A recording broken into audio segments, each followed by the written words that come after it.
O estoicismo ensina que o homem sábio, o homem virtuoso, o filósofo, é aquele que vive em harmonia com a natureza. Ele só teme falhar em sua responsabilidade moral. Ele não teme a dor, não teme a morte, não teme a pobreza, nem qualquer uma das adversidades da condição humana. Seu único medo é decepcionar-se e ser menos do que um ser humano completo.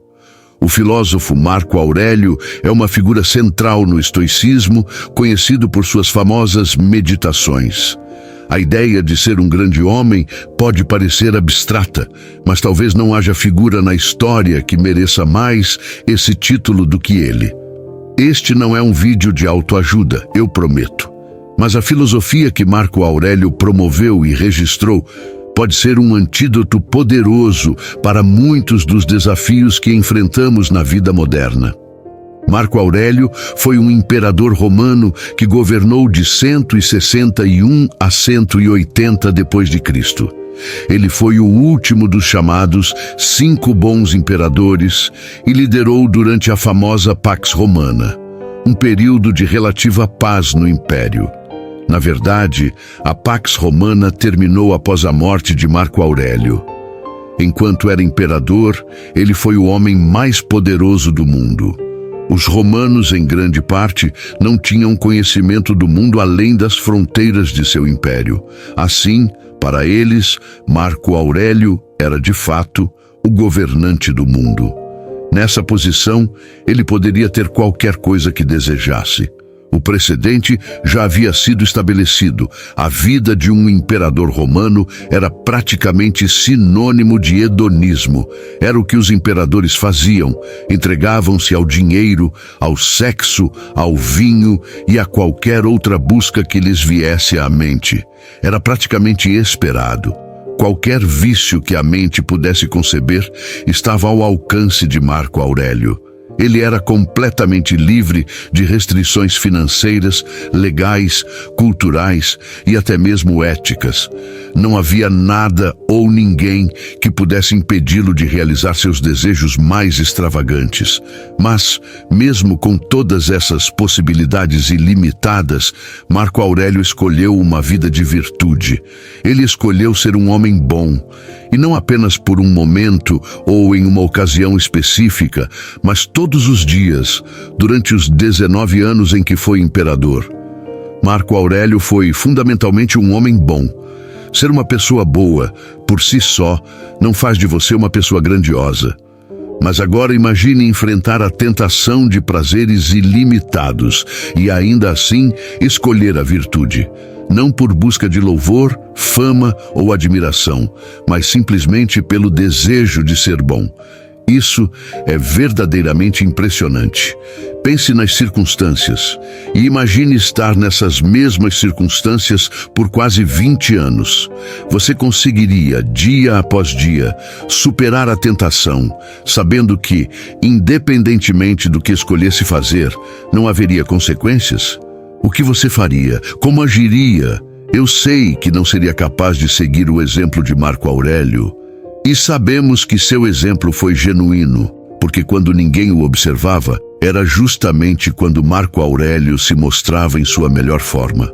Meditações é um livro escrito por Marco Aurélio. Ou melhor, não é realmente um livro no sentido tradicional. Era o diário pessoal de Marco. Este livro é basicamente Marco Aurélio refletindo sobre sua vida sem uma estrutura rígida, exceto por sua divisão em 12 partes, somando cerca de 150 páginas. Meditações é o título dado pelos editores aos escritos de Marco Aurélio. Eles não tinham título original e nunca foram destinados a serem lidos, muito menos publicados. Esses textos eram as confissões e reflexões mais íntimas de Marco Aurélio, criados apenas para ele mesmo. Com isso em mente, as meditações oferecem uma visão profunda sobre o caráter do seu autor, pois Marco Aurélio não estava escrevendo para impressionar ninguém, apenas para si. Apesar de serem escritos sem intenção de publicação, as meditações são um dos livros mais poderosos e tocantes já colocados no papel. É um dos grandes clássicos da filosofia, revelando o coração e a mente de um dos imperadores mais influentes da história. A melhor maneira de entender sua sabedoria é, sem dúvida, lendo Meditações por si mesmo. Há cópias disponíveis em quase todas as bibliotecas e livrarias, talvez em todo o mundo. Mas para o propósito deste vídeo, quero destacar algumas das ideias que acredito que realmente valem a pena explorar. Marco Aurélio acreditava profundamente em viver de acordo com a natureza. E por natureza, ele se referia tanto às plantas e animais quanto à ordem natural do universo. As árvores crescem porque foram feitas para isso, atingindo seu pleno potencial e se tornando belas, não em busca de elogios ou validação externa, mas simplesmente porque esse é o seu propósito. Elas se tornam poderosas e inspiradoras, porque essa é sua essência natural. Essa é a ordem natural das coisas. Uma lagarta se transforma em borboleta. Um filhote frágil e sem penas torna-se uma águia majestosa, não porque desejam, mas porque foram feitos para isso. Da mesma forma, Marco Aurélio acreditava que o dever de um ser humano é cumprir seu potencial. Ele não acreditava em acumular bens ou riquezas e nem em buscar prêmios ou elogios. A natureza fez de você um ser humano, e com isso em mente, seu dever nesta terra é ser o ser humano mais gentil e virtuoso que você puder ser. Para Marco, isso era o auge da realização humana. O oposto, o potencial não realizado, era o lugar mais sombrio onde alguém poderia se afundar. Afinal, não podemos controlar tudo ao nosso redor. Não podemos controlar o que o mundo nos lança, mas podemos controlar como reagimos a isso. E não importa o que aconteça, uma grande pessoa enfrenta a tempestade e vive de acordo com seu potencial mais virtuoso. Esse é o dever de todo ser humano. Marco Aurélio era imperador, então, embora ele pudesse gostar de passar o dia escrevendo, esse não era o seu trabalho principal, nem algo que ele fazia com frequência. Ele tinha que lidar com inúmeras responsabilidades e uma grande quantidade de pessoas. Acima de tudo, Marco Aurélio acreditava que o mal, as pessoas perversas ou simplesmente más, eram apenas parte natural do universo. Pedir ao mundo que não lhe apresente esse tipo de pessoa seria como pedir a uma videira para não ter espinhos. Seria ridículo. Simplesmente não há nada que você possa fazer a respeito. Marco nos lembra que pessoas más existem e em algum momento você as encontrará em sua vida. Ele acreditava na gentileza e defendia que as pessoas, no fundo, não desejam fazer o mal.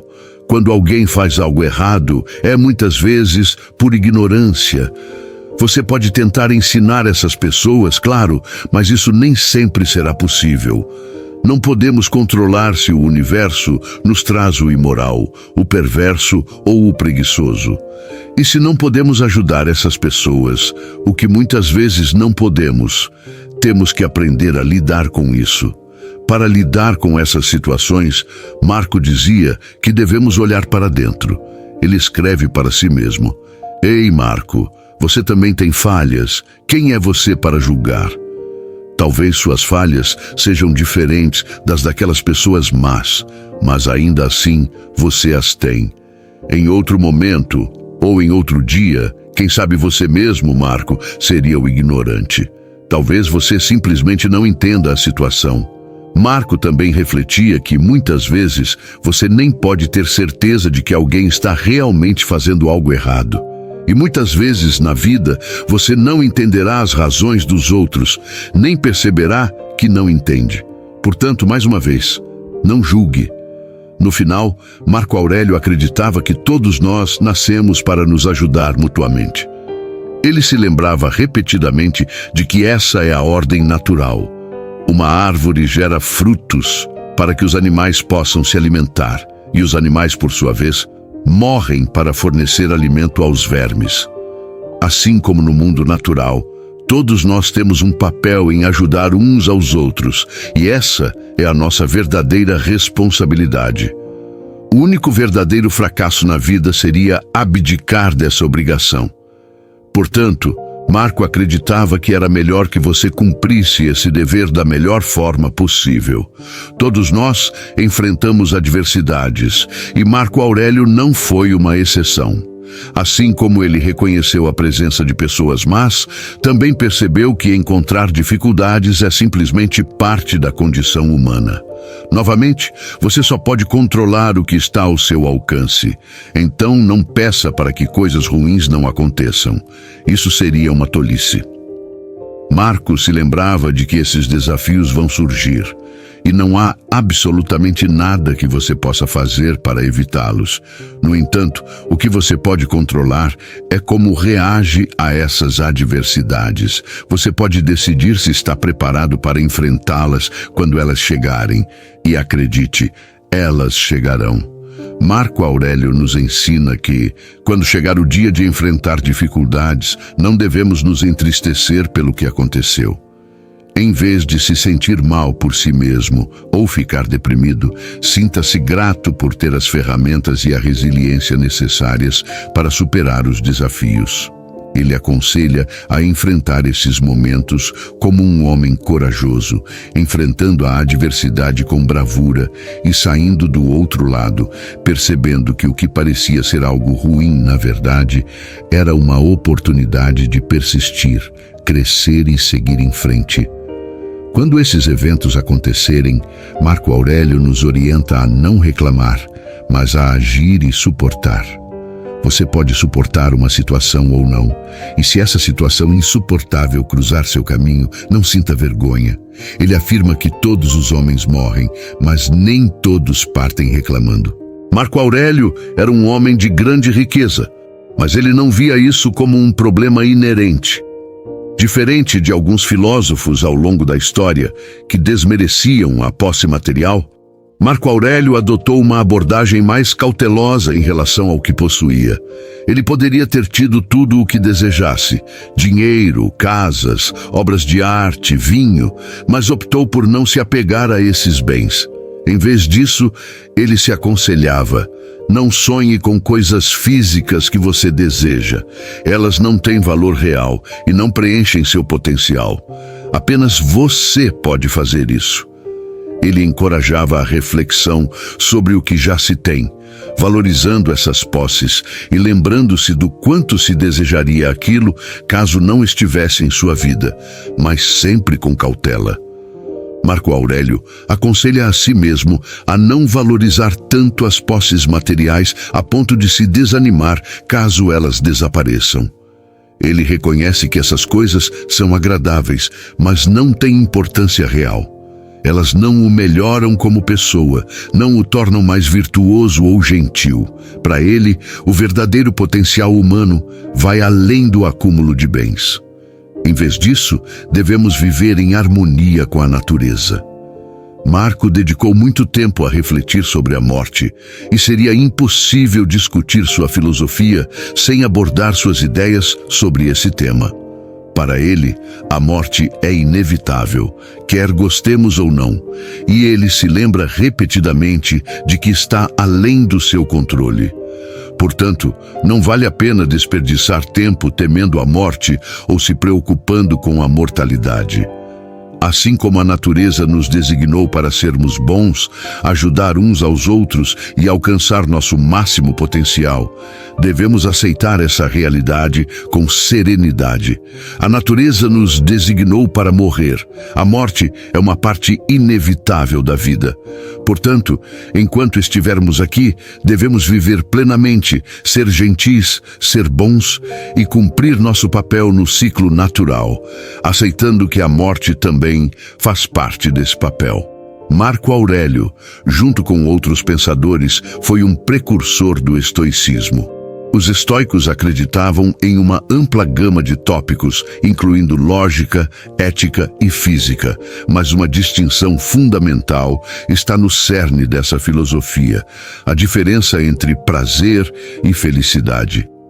Para os estoicos, dinheiro, fama e até mesmo sucesso são estímulos externos que proporcionam prazeres efêmeros, mas isso não é sinônimo de felicidade. A felicidade, por sua vez, é um estado mais duradouro, que vem de dentro e não depende de ser um imperador como Marco Aurélio ou de qualquer bem material. Para alcançar a verdadeira felicidade, segundo o estoicismo, é necessário viver uma vida de virtude, buscar o aprimoramento pessoal e se tornar tudo o que se pode ser. O único fracasso, a verdadeira dor e a única tristeza que devemos temer é decepcionar-nos por não atingirmos nosso potencial. Afinal, ser grande é nosso dever. Essa grandeza está em nossa própria natureza. Muito obrigado por assistir. Espero que esses ensinamentos sejam valiosos para você. Não esqueça de curtir o vídeo e se inscrever no canal. Até o próximo vídeo.